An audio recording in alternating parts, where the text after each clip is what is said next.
What's up, guys? Girl gang, peeps, Padawans, welcome back to another edition of Way Back Wisdom Wednesday, as I share with you another one of my past Yodaisms that I wrote way back when.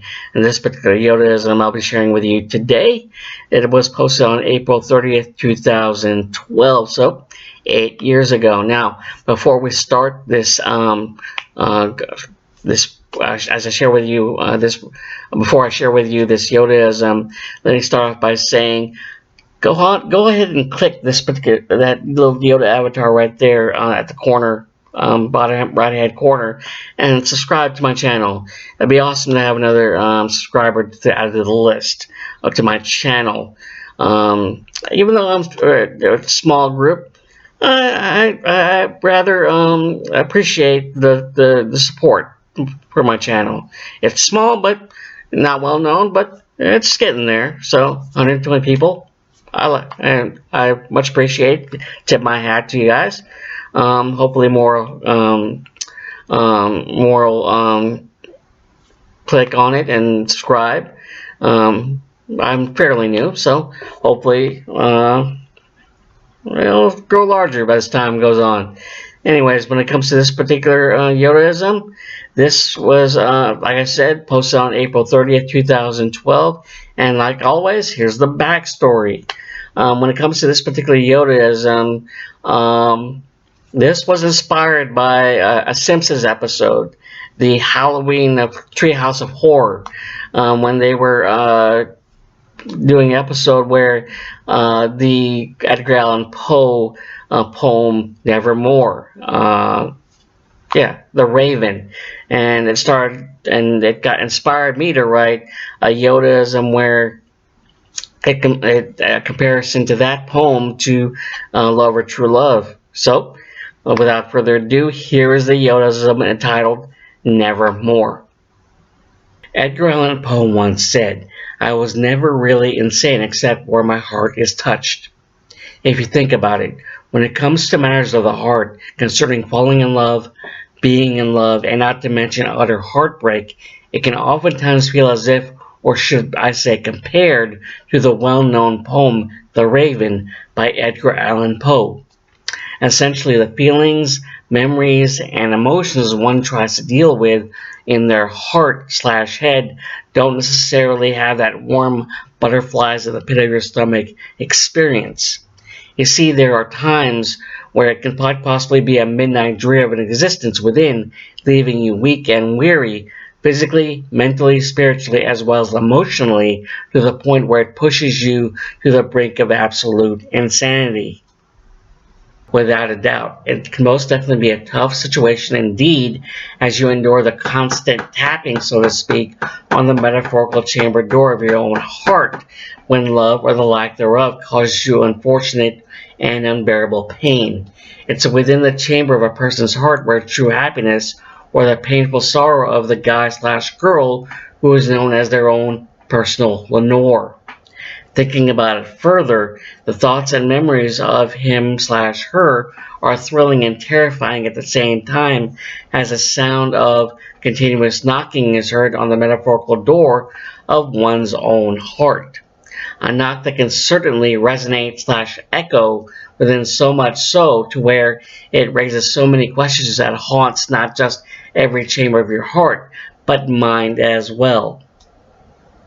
As I said before, the sound of a continuous metaphorical knock on the chamber door of one's heart can raise so many questions that it inevitably haunts your heart and mind. I think it'd be safe to say we've all answered the door to our own heart countless times only to find there are no answers to speak of. It's an annoying and seemingly frustrating state of affairs to find yourself in as you stand there at the doorway of your own heart, not only deeply staring into the darkness, searching for any presence of the answer, but intently listening for it also. However, what all you get before you is instead dead silence. Let me tell you something. It is the haunting and terror-filled silence in your heart/head that leaves you wanting to rip your own hair out as it whispers his/her name, leading you to gradually slip into absolute madness.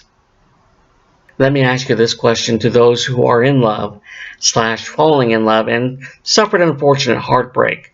Were you able to calm your heart / mind, giving you the time / opportunity to continue exploring / searching for the answers you've been seeking for that are deemed a mystery to you? If you said no, you're right. There comes a point while attempting to get those particular answers you've been driven to the brink of insanity for, someone or something comes along, swoops in, and perches on the chamber door of your heart, uttering not a single word, which is a representation of a stately raven. Hey, every person is currently in or has been in that type of situation where the answers we so want are perched on our heart / mind, staring each one of us in the face, torturing us with deafening silence. Yet, the question remains, have those questions been answered for you? And finally, in retrospect, when the raven of unanswered questions perches on your heart and mind, you can't help but experience a stirring restlessness that can be described as nagging torture. For a certain number of people portray an outward calm, but on the inside they're screaming at the top of their lungs at the raven of unanswered questions, wanting badly to be given the answers they've been seeking for quite some time.